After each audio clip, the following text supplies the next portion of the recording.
네, 여러분 안녕하십니까? 본격 뉴스 배달쇼 팔보채 인사드리겠습니다. 저는 오늘 1일 MC를 맡은 이슈취재팀 이경원 기자고요. 뉴미디어국 신정은입니다. 그리고 예, 저는 이슈 취재팀의 김학휘 기자입니다. 네, 반갑습니다. 원래 진행을 맡고 있는 손승욱 기자는 오늘까지 휴가입니다. 그래요. 네, 네. 그래서 이슈취재팀 후배 기자인 제가 나왔고요. 그 월요일 날에는 심용구 기자가 했어요. 역대급 좀 난장판 에피소드였어요, 네, 진짜. 그래? 정말 진땀 흘렸습니다. 네. 근데 심용구 기자도 이슈취재팀 기자고, 저도 이슈취재팀 기자고, 손승욱 기자도 이슈취재팀 팀장이시고, 또 옆에 있는 우리 김학휘 네. 기자도 이슈취재팀 기자고, 뭐 이슈취재팀 돌려막기 방송이 아닌가 뭐 이런 생각이 드는데, 그래도 우리 한번 오늘 잘해야 되는데 이게 근데- 팀장이 없을 때 잘하면 안 돼요. 근데 처음으로 이게 맞았어요. 아 그래요? 아, 네, 우리 그건 조회수가 의미가 제일 잘 있네요. 나오겠다 오늘. 우리 케미가 좀 잘 맞나 보다. 팀장이 없을 때 잘하면은 안 되는데. 저는 아무 말 하지 않았습니다, 선배. 네, 적당히 잘하도록 하겠습니다. 오늘 11번째 시간이고요. 신정원 기자가 지난번 영상에 대한 댓글 소개 한번 해주시죠. 네. 뜨거운 반응이 있었는데. 정말 뜨거웠어요? 네. 알겠습니다. 저희 용가리님이 댓글 달아주셨는데요. 네, 용가리님. 네, 유튜브 조회수보다 트위치 생방 응원이 더 많을 것 같은데 트위치 라이브 언제 하나요? 이렇게 관심을 주셨는데 언제 하죠? 저희가 사실 고민을 안 했던 건 아닌데 네. 이게 또 워낙 좀 시사 내용이다 보니까 트위치에서 먹힐까라는 고민이 좀 있어요. 그래서 하시죠. 할까요? 예. 하면 좀 많이 힘들어요. 아니 그냥 같은 방송을 똑같이 트위치에도 내보내고 유튜브에도 내보내는 거예요. 어려운 건 아닌데 뭐 고민 중입니다. 감사합니다. 네. 다음에 또 OS님이 남기신 댓글. 네, 스부스 뉴스의 아버지 스버지 권영인 기자님이 중간에 합류하셨네요. 이 권영희 기자도 이슈취재 팀 기자입니다. 제가. 네, 난장판의 주역이었던. 그리고 이제 뭐 신정은 기자님 아쉬워하지 마세요. 제가 댓글 없다고 되게 아쉬움을 남겼었거든요. 네. 그러면서 이제 뼈 있는 말을 해주셨는데 네. 손수호 기자는 팔보채 매회 출연하셨는데 손 기자님 댓글도 없었답니다. 라고 하면서 네, 안타깝습니다. 어떻게 묵념을 한번 해야 되는 건가 싶기도 한데. 네. 네, 앞으로 시청자분들, 구독자분들 많이 그 좋아요 또 눌러주시고 댓글도 많이 남겨주시기 바라겠습니다. 네. 자, 오늘도 먼저 오늘 꼭 알아야 할 5가지 주요 뉴스 정리하고 그 가운데 2가지 골라서 우리 기자들한테 직접 이야기 들어보는 순서 갖도록 하겠습니다. 다채로운 뉴스 만찬 본격 뉴스 배달쇼 팔보채 바로 시작하겠습니다.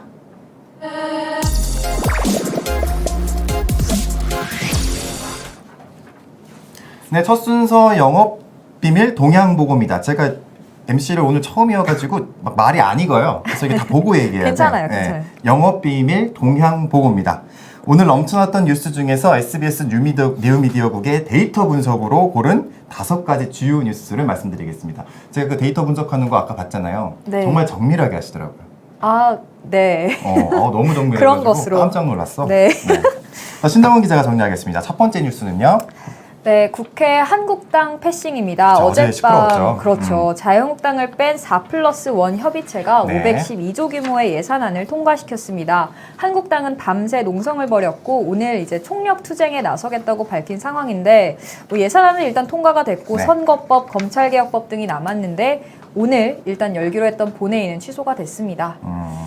또 앞으로 남은 상황은 좀 지켜봐야 되는데 네. 지금 참 정가가 참 복잡하게 돌아가고 있는 것 같아요. 맞아요. 더군다나 이제 한국당 원내대표가 기존 나경원 대표에서 심재철 대표로 또 바뀌게 되었고 또 이 가운데 여야 갈등이 막 생기고 해가지고 야 이거 제대로 국회가 돌아가는 거 맞나 이런 생각이 들을 정도로 좀 걱정이 앞서요. 그죠? 네, 매일 뉴스가 달라지고 바뀌니까 저희도 어렵더라고요. 근데 또 국회 잘못하고 있다라는 톤의 기사들은 늘 계속 나오고 있어요. 사실 내용은 바뀌는데 우리의 톤은 바뀌지 않는 듯한 느낌? 그렇죠. 저희가 네. 제일 그렇죠. 네. 이 부분은 좀 이따가 우리 김학휘 기자가 나온 이유가 바로 이 부분, 예산안 부분을 좀 설명하기 위해서 나왔는데 오늘 가장 중요한 뉴스니까 이 부분 집중적으로 좀 이따가 이야기 네. 나눠보도록 하겠습니다. 자, 두 번째 소식은요? 네, 다음은 미세먼지입니다. 네. 숨 쉬는 게 불편할 정도로 공기가 무척 탁했는데 수도권, 강원도, 충청, 대구 그러니까 한반도 거의 전역이죠. 중심으로 초미세먼지 주의보가 발효가 됐습니다. 미세먼지 비상저감 조치도 내려졌고요. 그 오늘 오후는 좀 괜찮았죠? 지금 아침보다는 오후가 좀 풀린 것 같더라고요. 네, 너무 날씨가 나- 추워져서 그런 것 같아요. 그런가? 네. 오늘 아침에 출근하는 데는 숨이 확 막히더라고요. 맞아요. 예, 이게 미세먼지인지 초미세먼지인지 뭐 이게 또 무슨 안개인지 모를 정도로 좀 되게 힘들었는데 네. 지금은 좀 나아졌습니다. 이것 역시도 우리 기상 기자인 서동근 기자랑 네. 이제 좀 이따가 직접 연결해서 소식 알아보는 걸로 하고요. 자, 세 번째 소식은요. 다음은 핀란드에서 네. 34살 세계 최연소 총리가 네, 탄생했습니다. 34살입니다. 네, 핀란드 제1당인 사회민주당의 산나 마린 의원이 200명 중 99명 찬성, 70명 반대로 총리직에 올랐습니다. 네. 신정훈 기자 34살 위에요, 아래예요?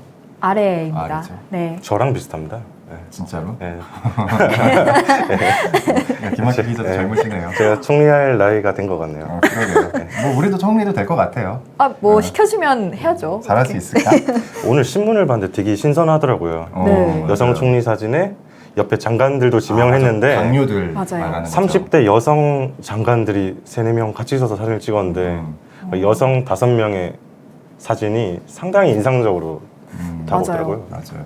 그 예전에 핀란드에 그 할로넨 총리라는 사람은 미혼모였는데 이제 총리가 된 이력도 있고 아무래도 핀란드라는 나라가 뭐 지금 복지 국가로 많이 유명한데 정치적으로도 되게 좀 진일보한 국가가 아닌가 뭐 이러한 왜곡된 시선이나 인식 같은 게 상대적으로 덜하지 않은가라는 핀란드에 생각이 사셨잖아요.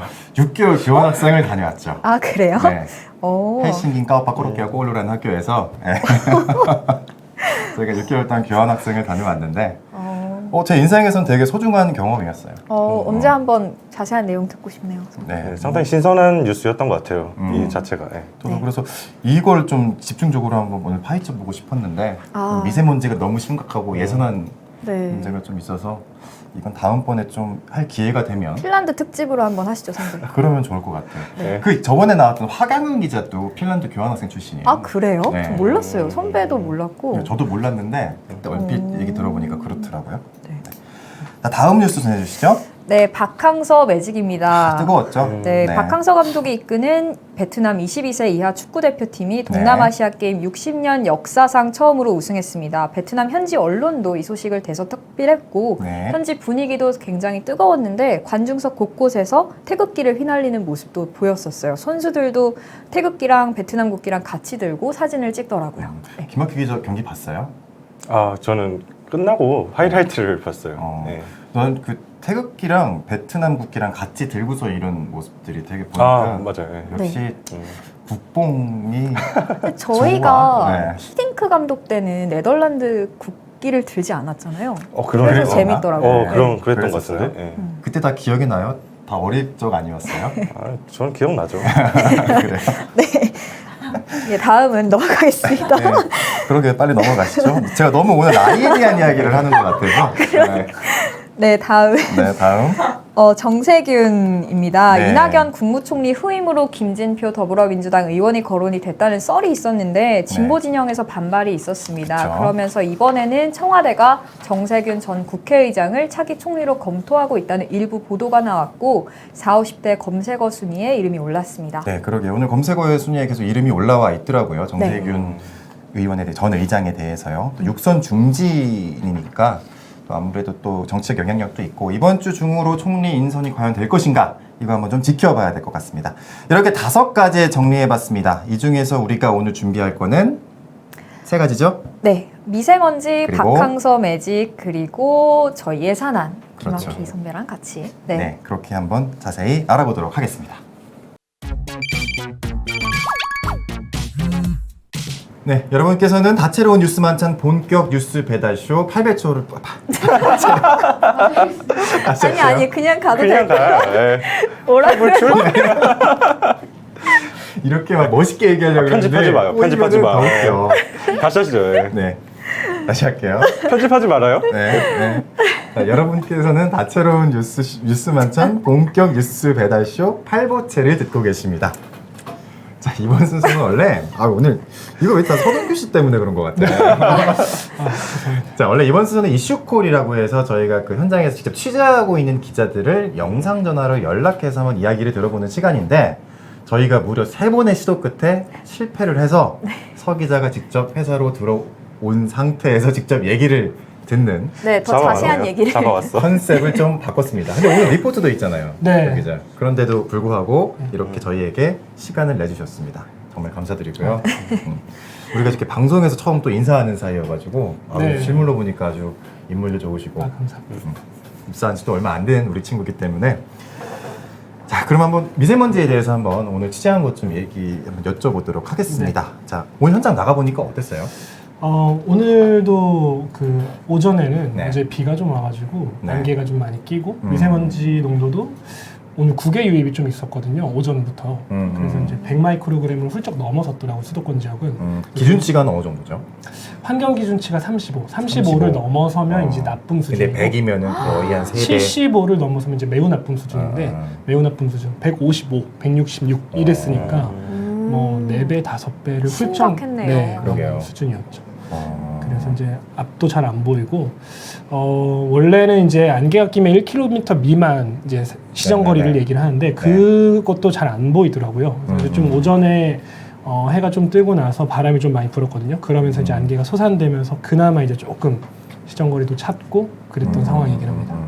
근데 또 우리가 좀 궁금한 게 또 이제 중국 네.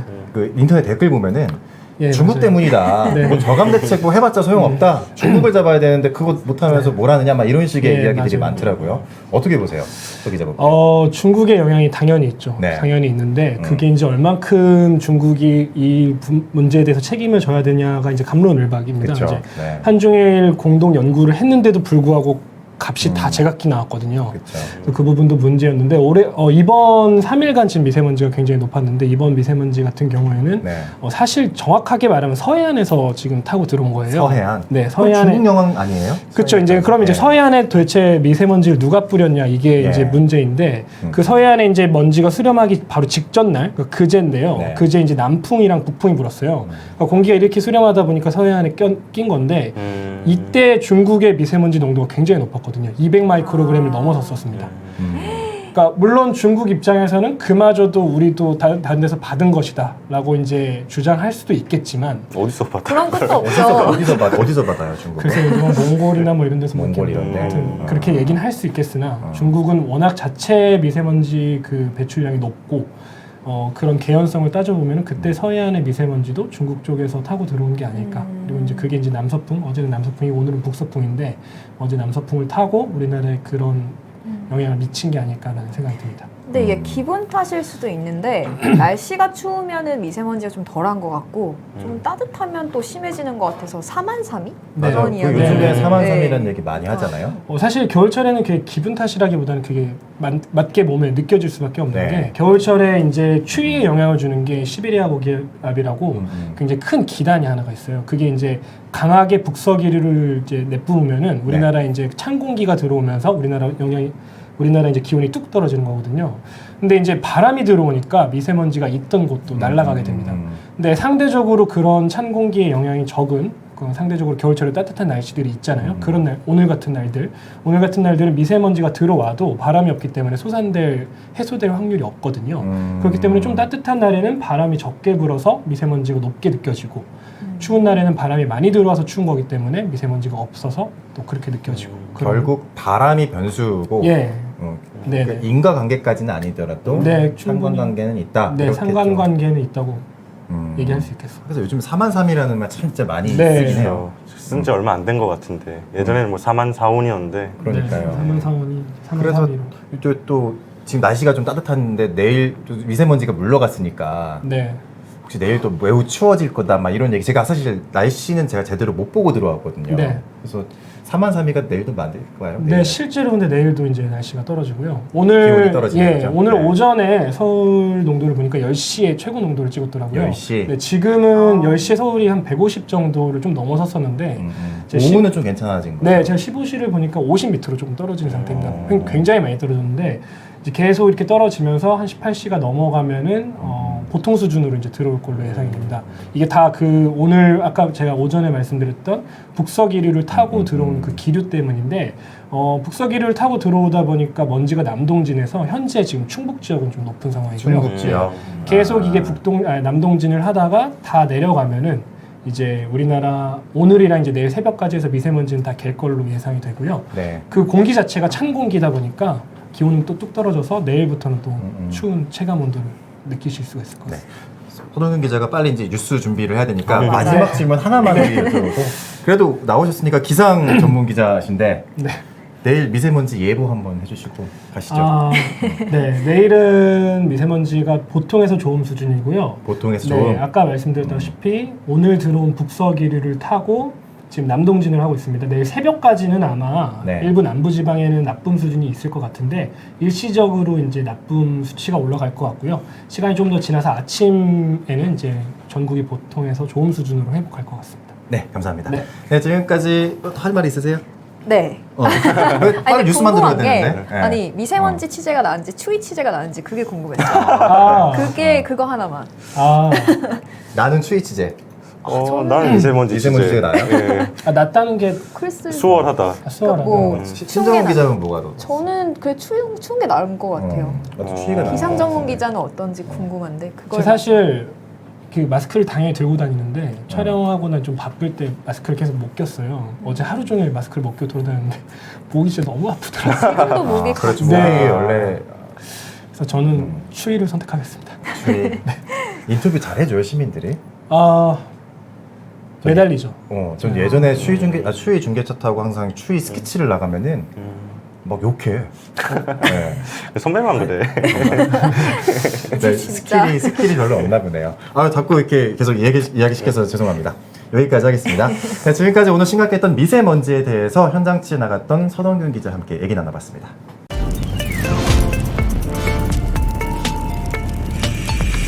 네, 여러분께서는 지금 다채로운 뉴스 만찬 본격 뉴스 배달쇼 8부채를 듣고 계십니다. 지금 저희가 필러 나가는 중에 조금 수다를 떨다가 약간 핀치가 안 맞았는데, 자, 그 사이에 우리가 이제 지금 할 코너는 아는 기자 코너인데, 이제 지금 현장에서 이슈가 되고 있는 것들을 우리 그 취재 기자를 직접 모시고 이야기를 들어보는 순서입니다.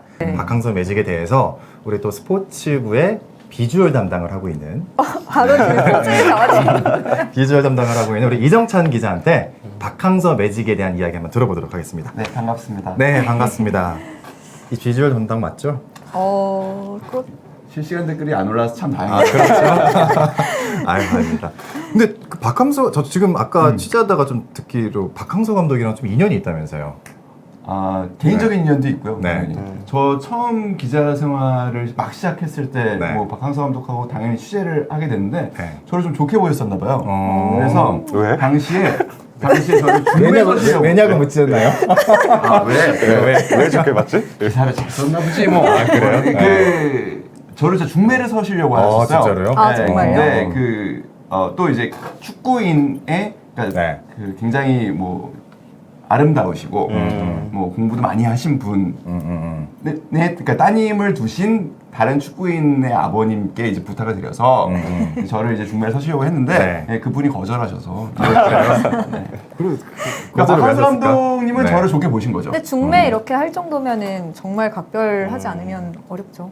그래서요. 저도 좀 의외긴 했어요, 사실. 근데, 네, 어리둥절. 네. 아니, 근데 지금도 어제도 그래서 그 우승해서 술 먹고 있다가 카톡을 드렸는데 네, 답변이 왔어요? 답변을 잘 주셨어요. 그래서, 뭐라고 네. 답변 주셨어요?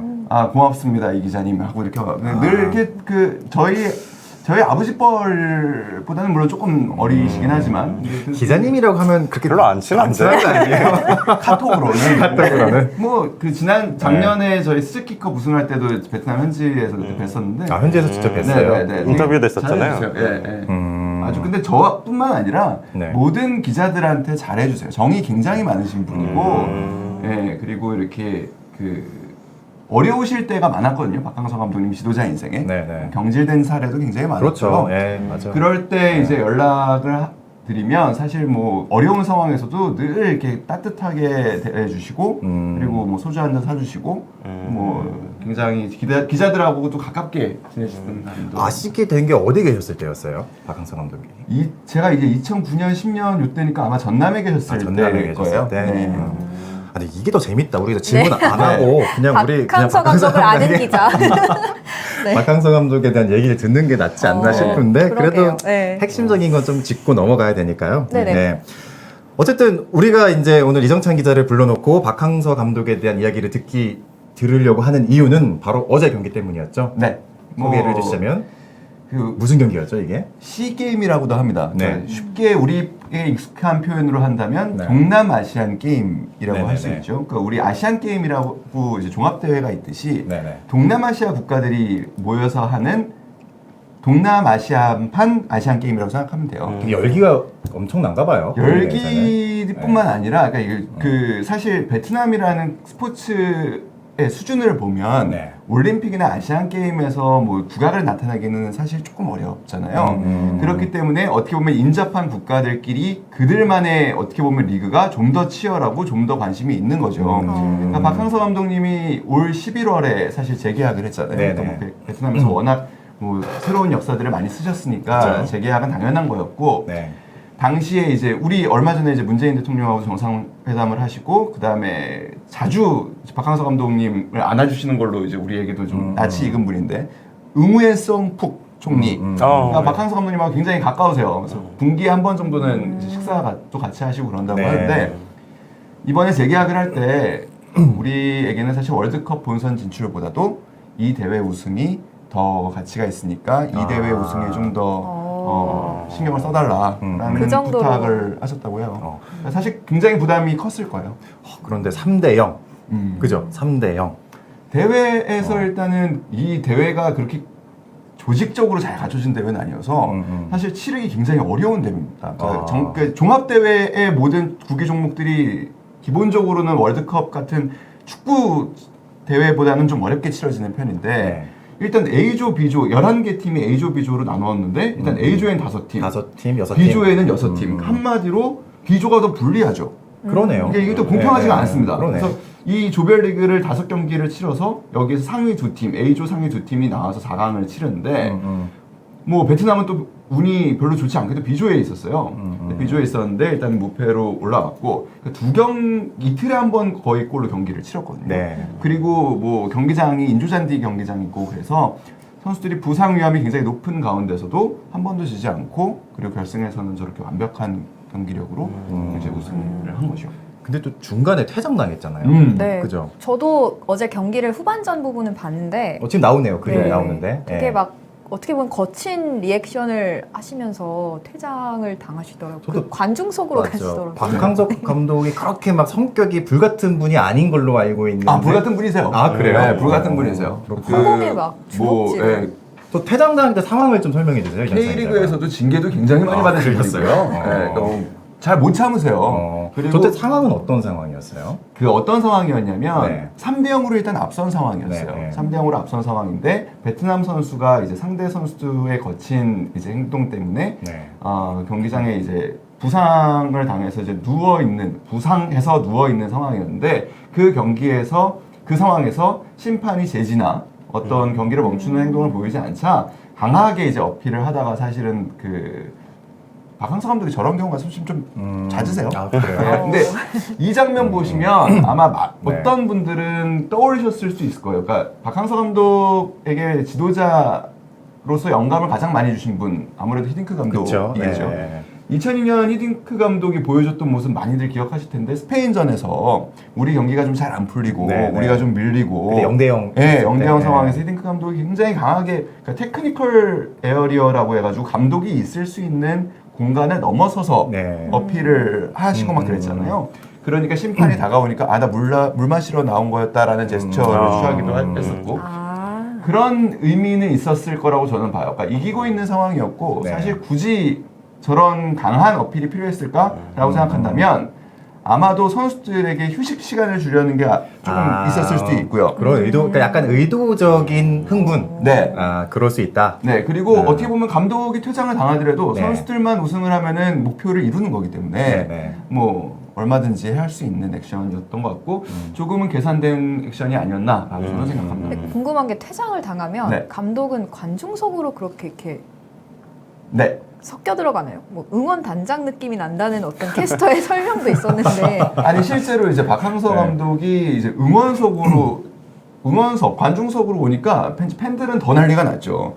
우리가 이제 뒷모습을 봐야 했던 박항서 감독이 옆으로 이렇게 온 거잖아요. 그러니까 박항서 감독 플래카드 같은 거를 걸고 응원하시는 분이 굳이 걸릴 필요가 없었죠. 바로 옆에 계시니까. 재밌었어요. 네, 재밌었고 그리고 실제로 많은 주변의 팬들이 박항서 감독의 이름을 또 연호하면서 그쵸. 예, 어떻게 보면 재밌는 추억을 사실은 좀 저희 뉴스를 위해서는 굉장히 좋은 컨텐츠를 주신 예, 그런 근데 이게 단순히 경기장 안뿐만이 아니라 지금 베트남이 그렇게 난리가 났다고 하던데. 아까도 말씀드렸지만 네. 베트남 이제 국민들 그리고 베트남 축구 팬들에게는 네. 이 동남아시안 게임에서의 우승이 네. 굉장히 수건 같은 거였거든요.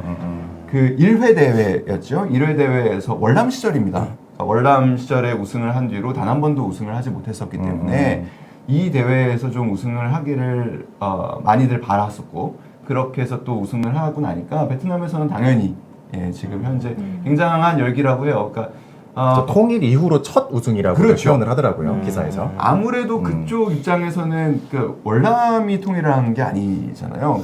그렇다 보니까 이제 첫 우승으로 이제 하는데 우리가 보기에는 이제 뭐 60년 만에 우승이라고 이제 평가를 하기도 하죠. 아, 근데 좀 우리 사회가 지금 너무 막 칙칙하잖아요 지금. 근데 이런 뉴스 있으면 난 좋더라. 네, 네, 덩달아 그죠. 기쁘더라고요. 네, 재밌게 그리고 봐. 뭐 박항서 감독을 네. 응원하시는 이제 베트남 팬들이 태극기를 들고 많이 응원을 하시잖아요. 그렇죠. 그런 모습을 봐도 그거 좀 기분 자부심이 좋죠. 느껴지고 그리고 참 정말 어떻게 보면은 어떤 외교관 그리고 어떤 경제 사절도 하지 못한 일들을 그럼. 하고 있으니까 뭐 아주 뭐 의미가 있다 생각합니다. 그죠. 뭐 지금도 뭐 이렇게 나오고 있지만 베트남 국민들이 이렇게 태극기도 흔드는 모습이 포착이 되고 있고 저렇게 박항서 감독 사진 들고서 이렇게 응원하고 이런 모습 보면은 심리적 거리는 굉장히 가까워진 것 같아요. 저도 네, 태극기를 그런 것 들고 같아요. 네, 태극기 들고 선수들이. 네, 그런 식으로 저런 식으로 좀 보면은 사실 우리가 베트남 전쟁 참전 국가잖아요. 네. 또 이런 역사적인 기억을 안고 있었기 때문에 어찌 보면은 또 옛날 분들은 좀 껄끄러운 생각도 가지실 수도 있고 그럴 수 그런데 있죠. 또 이런 걸 통해서 그간의 어떤 감정도 누그러질 수 있고 아무튼 되게 좀 그럼요. 보기 좋아요. 그러니까 저는 뭐 음. 박항서 감독 이후에 어떻게 보면 벌어진 일인데 네. 저 태극기와 호치민 주석의 모습이 같이 한 그러게요. 장면에 있다라는 거는 굉장히 어떻게 보면 역사적으로도 의미가 있죠. 그렇죠. 베트남에서는 호치민 주석이 거의 뭐 국부죠. 예, 국부로 취급받는 분이시니까 그렇죠. 그래서 근데 이게 직접 현장도 예전에 한번 가셨잖아요. 막 진짜 막 한국인들 뭐 친한 분위기 이런 게 있나요? 있죠. 현장에서? 그럼요. 그거 굉장히- 언제 취재하셨을 때요? 지난해 스즈키컵 우승할 스즈키컵 때 때? 딱 꼭 1년 전입니다. 정확하게 1년 전인데 뭐 일단은 우리가 지나가면 그냥 지나가기 어려울 정도로 많은 관심을 표해 주셨어요. 그리고 특히 이제 우승 직후에는 저희가 차로 그 내비게이션을 찍었을 때는 15분 거리였는데 차로는 이동이 불가능했고요. 네네. 네, 걸어서 이동을 하는데 1시간이 넘게 걸릴 정도였으니까 모든 분들이 저희 이제 길 가는 것도 막고 축하해 주시고 저희가 축하를 받아야 될 일은 아니잖아요, 사실. 근데 아무튼 뭐 그분들이 기쁘시니까 뭐 저희도 덩달아 기뻤던 아 그럼 기억입니다. 축하를 받다가 이제 1시간이 된 거예요? 앞으로 갈 수가 없었어요. 네.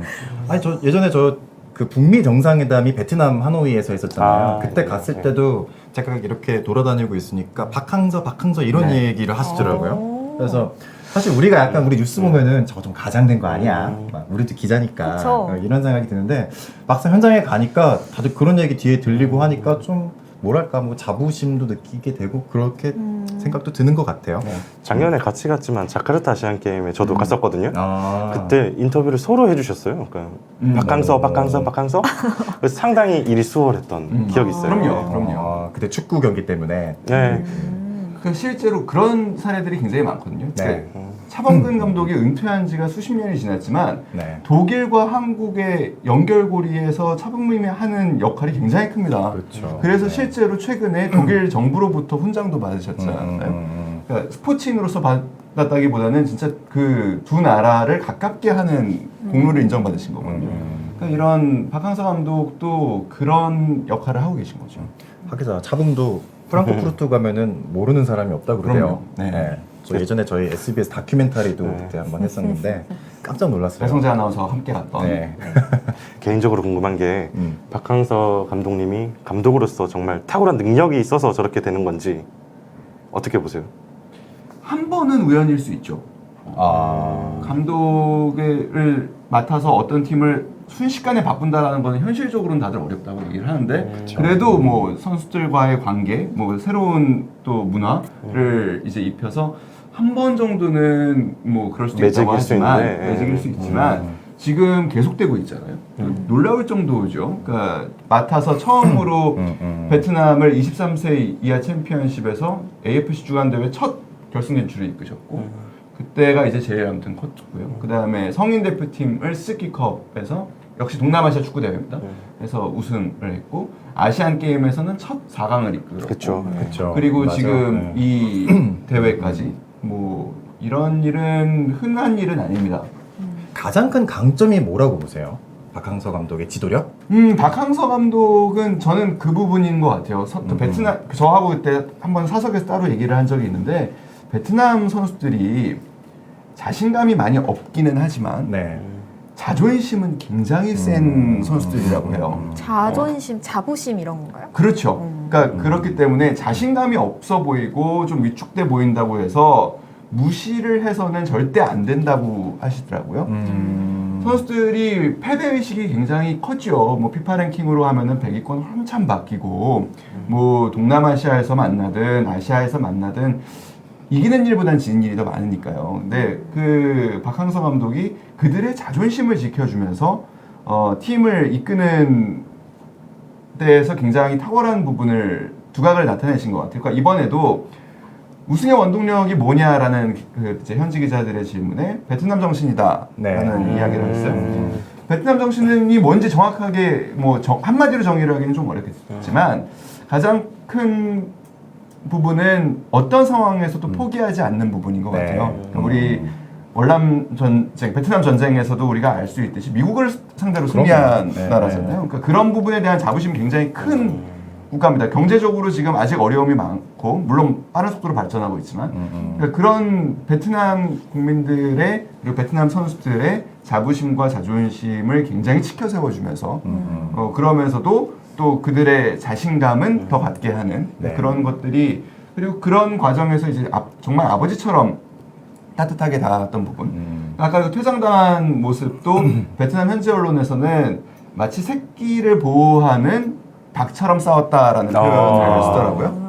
네, 그런 부분에서는 베트남 국민들이 박항서 감독을 어떻게 바라보고 있는지 알 수 있는. 네. 저 이게 듣는 게 재밌는데 작가님이 빨리 끝내라고 써고 있어요. 마지막 질문 해달라고. 네. 마지막 질문 뭐 자막을 좀 준비를 해놨나 보죠. 네, 나오네요. 박항서 감독 앞으로의 행보 짧게 한번 얘기해 주시고 마무리하는 걸로 하겠습니다. 네, 당장 이번 주 토요일에 네. 국내에 이 선수들을 데리고 옵니다. 선수들 데리고 베트남 선수들을요? 전지훈련을 국내에서 하는 거고요. 전지훈련을 한국에서요? 네, 가장 중요한 대회, 가장 앞에 나온 대회가 이제 바로 내년 1월에 태국에서 열리는 도쿄올림픽 최종 예선입니다. 이 대회에서 한국과 맞대결도 아주 운명처럼 성사될 가능성이 굉장히 사실 높습니다. 우리 바로 옆조에 있는데 우리가 조 1위를 하고 베트남이 조 2위를 하거나 그럼 되겠네. 베트남이 조 1위를 하거나 우리가 조 2위를 하면 반드시 8강에서 맞붙게 되어 있습니다. 8강은 어떤 의미가 있냐면 둘 중에 한 팀은 올림픽에 못 나가는 겁니다. 와, 어떡해. 치열하겠다. 어떡해. 그래도 우리는 막 한국을 응원해야겠죠? 어떡해. 그렇죠? 네, 재밌네요. 네. 그런 운명이 생기지 않도록 운명의 선택의 순간이 생기지 않았으면 좋겠다는 생각. 둘 다 조 1위로 올라갔으면 하는 그게 가장 좋은 시나리오죠. 그런 바람이 생깁니다. 네, 오늘 이정찬 기자와 함께 박항서 매직에 대해서 이야기 들어봤습니다. 지금 이 대한민국 분위기가 너무 흉흉한데 그래도 이런 소식 이정찬 기자와 함께 전할 수 있어서 되게 기분 좋은 토크가 아니었나 싶습니다.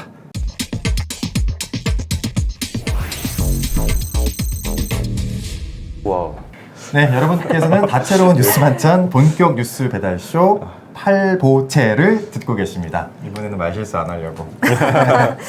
자, 이번 순서는 SBS의 대표 상품이죠. 네. 그 데이터 저널리즘의 최전선에서 선봉장 역할을 하고 있는 우리 기자들에게 이야기를 듣는 마부작침 시간이 돌아왔습니다. 자, 오늘은 또 이제 국회 예산 이야기인데 아까도 이제 시작할 때 얼핏 이야기는 했어요. 지금 예산안 때문에 국회가 워낙에 시끄럽고 대한민국이 아주 그냥 들썩이고 있습니다. 그래서 우리 또 김학희 기자가 이 예산안 관련해서는 전문적인 기술을 가지고 정말. 있기 때문에 김학기 기자의 이야기를 안 들을 수가 없어서 직접 일부러 처음부터 모시고 한번 이야기를 들어보기 위해서 제가 힘들게 섭외를 했습니다. 아유, 네, 영광. 힘들게요? 그렇죠. 힘들게 했죠. 네. 그런 것으로. 네. 그래서 어쨌든 지금 보면은 뭐 뉴스 보면은 여야 싸우고 국회에서도 난리 나고 예산안 통과될 때 그 의사봉 뺏으려고 그러고 막 네. 난리가 났어요. 네. 어제 무슨 일이 있었는지 좀 간단하게 설명을 좀 해주시자면. 어제 네. 혹시 보셨어요? 본회의 이 상황을? 어제 술 먹었어요. 아, 네. 제가 저희가 아까 말씀드렸듯이 저희 마부작침팀에서 지금 3년 연속 예산안 회의록 분석 작업을 하고 있는데 네네. 저희가 올해도 예산 심사 과정에 이제 회의록을 보고 있는 상황에서 결과 어떻게 될까 너무 궁금해서 저는 어제 국회 방송을 틀어놓고 라이브로 아. 계속 쭉 오. 봤었거든요. 그래서 뭐지? 그러니까 어제 선배랑도 이야기했지만 어제는 통과 안 되겠지. 그러고 저희 퇴근했잖아요. 그리고 예. 김학기 기자가 오늘 출근해서 저한테 뭐라고 했어요. 통과 안 된다면서요. 아, 따로 내기를 하신 건 아니고. 그건 그건 아니고. 통과 안 될 거라고 얘기를 했거든요. 그래서 저희는 뭐 예산안이 통과는 돼야 되는 건데 그래도 좀 더 여야 합의가 뭐 그쵸. 결렬됐다, 협의했다 과정이 있었기 때문에 그래도 저도 내심 오늘이나 내일 정도 그쵸. 생각을 저도 상상을 했었는데 못했죠. 어제 밤 상황을 보면 바로 본회의에 문희상 의장이 안건을 올리고 예산안을 제일 먼저 올리고 바로 딱 표결을 했는데 바로 통과되더라고요. 저도 보면서 그죠? 진짜 되네? 순식간에 그렇게 네. 돼버렸어요. 지금 화면에서 나오는데 저 본회의 상황 같거든요. 그렇죠. 지금 네. 김재현 예결위원장 한국당 소속이죠. 신재철 네. 원내대표, 신임 원내대표랑 지금 심각하게 이야기를 하고 있고. 간단하게 설명을 하면 예산안이라는 게 국가에서 정부에서 예산안을 짜서 9월 달쯤에 네네. 저기 국회로 넘기면 국회가 헌법에 따라서 심의하고 확정할 그 권한을 가지고 있어요. 그러니까 국회에서 예산 심의를 하는 건데 보통 이때까지는 여야 합의를 통해서 국회 본회의를 통과를 시켜왔는데 그렇죠. 그랬죠. 어제 통과된 거는 이제 지금 언론에서 많이 이야기하는 4+1 협의체. 그러니까 한국당을 뺀 나머지 정당들이 협의한 안이 본회의에 올라갔고 통과가 돼서 그러니까 민주당, 바른미래당, 민주평화당, 정의당 플러스 대한신당에서 4+1이라고 이야기를 하죠. 한국당만 빼고 네, 한국당 그러니까 빼고. 한국당이 저렇게 어제 고함을 치고 뭐 그런 상황이 있었던 거죠. 지금 나가는 자막처럼 한국당 패싱이라는 말이 그래서 나온 거고요. 네, 한국당은 근데 본회의라는 게 어차피 저 국회의원 수가 어느 정도 되면 통과가 되는 거니까 그쵸. 한국당 입장에서는 저기서 고함치고 하는 거 외에는 딱히 할 수 있는 게 없죠. 네. 근데 참 협의의 정치 이런 게 되게 중요한데 네. 이게 약간 좀 우리 둘 다 예상을 못했었잖아요. 전 예상 네. 못했어요. 저는 그래도 하루 이틀은 기다릴 거라 임시국회 그러니까 어제 0시가 오늘 0시가 정기국회 마지막 날이었잖아요. 그래서 그쵸. 그거 지나서라도 임시국회에서라도 통과시킬 줄 알았는데 글쎄요 이렇게 딱 됐네요. 네. 좀 당황스럽다고 해야 되나? 어쨌든 2020년도 국가 예산안은 최종 확정이 됐습니다. 그렇죠. 확정이 됐죠. 네. 512조 네. 3천억 원. 512조. 이게 뭐 처음에 예산안 냈던 거에서 살짝 수정이 돼서 512조 규모로. 네, 512조 규모. 네. 네, 김학휘 기자한테 조금 물어봐도 될까요, 이런 거? 뭐 이렇게 통과해도 될까요?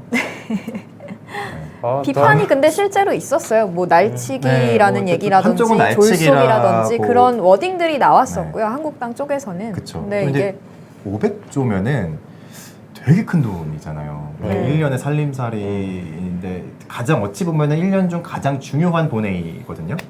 근데 이게 협의가 약간 없이 진행되는 게 과연 맞는 것인가에 대한 한국당은 어제 반응이 네. 그거였잖아요. 국민 세금을 도둑질하는 거다. 그쵸, 세금 날치기 도둑. 처리다. 민주당에서는 바로 한국당이 생떼 쓰는 거다. 뭐 각자 입장이 있겠지만 어쨌든 국회라는 게 뭐 국민들이 저렇게 만들어 놓은 거고 네. 지형을 통과됐으니까 좀 뭐 존중해야 하지 않나.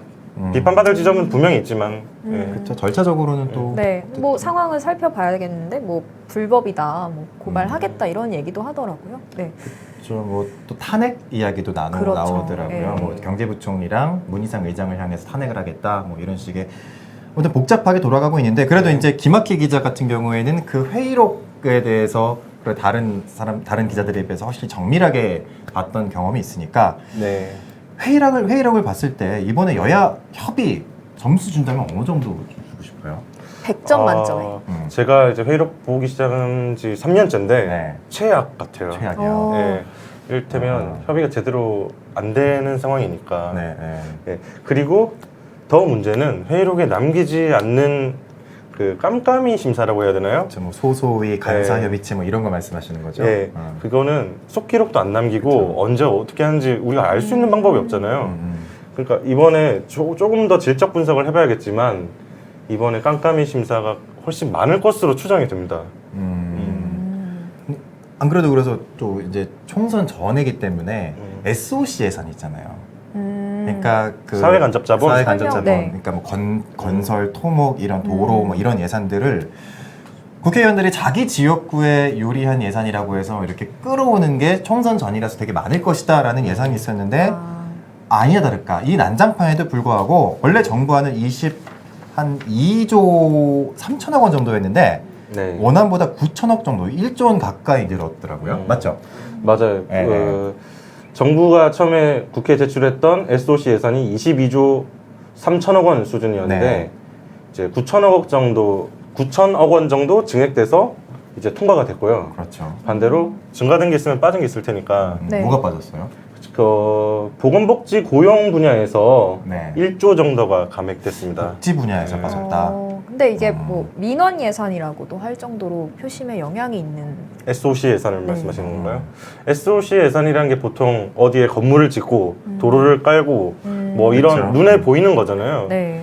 그러니까 이게 각각 그 사업 내용들을 따져봐야 돼요. 꼭 이게 사회에 필요한 SOC 분명히 있는 거고 네. 그중에 정말 우선순위에 맞춰서 적재적소에 편성을 했는가 이거를 저희가 이제 따져봐야 되는 상황이고 왜냐하면 사업 내용 자체가 어제 본회의 통과되면서 처음 공개됐거든요.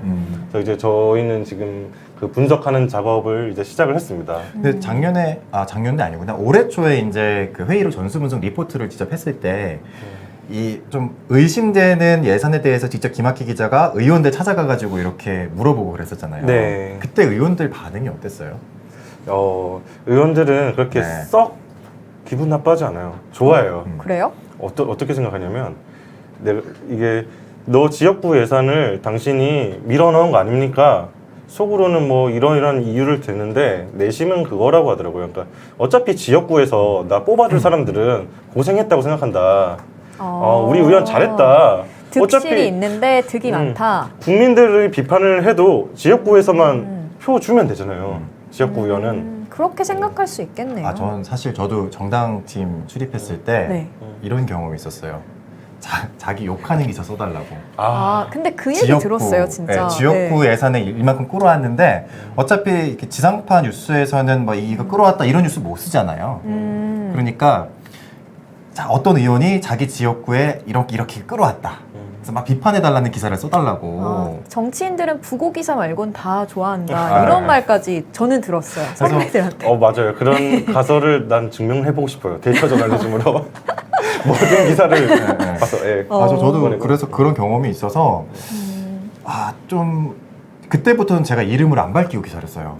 근데 댓글이 달려요. 왜 이런 사람 이름 안 밝혀? 이런 식으로 하는데 딜레마네요. 솔직히 의도는 그래서 이름 안 저는 이거 밝히려고 세 하고 번 있어요. 계속 회의록 보다가 계속 지적을 하고 있는데 네. 궁극적으로는 어떻게든 예산 심사 과정이 투명성이 제고되는 방향으로 좀 제도화가 돼야 된다.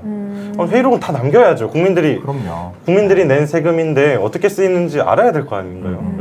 일단 저희 취재한 입장에서도 회의록이 안 나오면 접근할 수 있는 방법이 없거든요. 뭐 그런 상황이고. 근데 김학휘 기자 어차피 내년도에도 회의록 전수 분석을 할 텐데 올해는 회의록이 별거 없는 것 같아요. 분석할 게 너무 깜깜이가 많아가지고 좀 봐야 될 것 같아요. 좀 다 살펴봐야 될 것 같은데 네. 그래도 나오긴 나올 거예요. 기대하고 있을게요. 예. 끝으로 그 마부작침에서 그 설문 경품 이벤트를 하고 있다고 그러는데 한번 소개해 주시죠. 제가 이것 때문에 지금 출연을 하고 있는 것 같은데 근데 되게 네. 중요한 거니까 네. 집중하세요, 네. 좀 잘 시청자분들. 들어주세요. 경품이 얼마짜리인지 한번 보겠습니다. SBS 데이터 저널리즘 팀 마부작침에서 지금 설문을 진행하고 있습니다.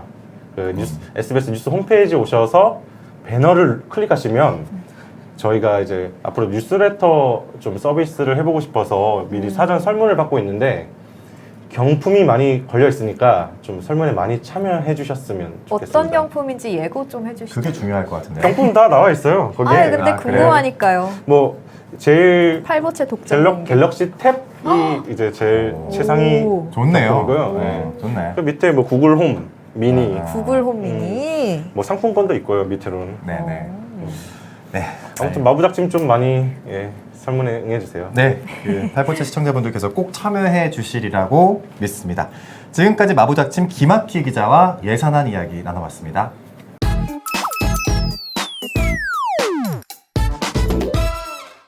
네, 지금까지 미세먼지를 비롯해서 우리 박항서 매질 그리고 예산안까지 다양한 이야기를 나눠봤습니다.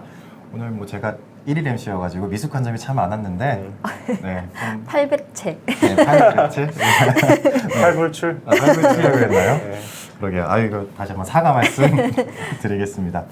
그냥 오늘 보면서 미세먼지도 그렇고 예산안도 그렇고 참 대한민국의 어두운 그런 모습을 좀 봤다가 그래도 아까 저는 그 박항서 매직 이야기를 할 때 되게 기분이 좋아졌어요. 신나더라고요. 네. 네. 저희도 앞으로 좀 그런 뉴스를 자주 전달해드리고 싶은데 참 특히 예산안 같은 경우에는 참 안타까운 게 큰 것 같아요. 제가 한 20년 전 뉴스도 한번 뒤져봤어요.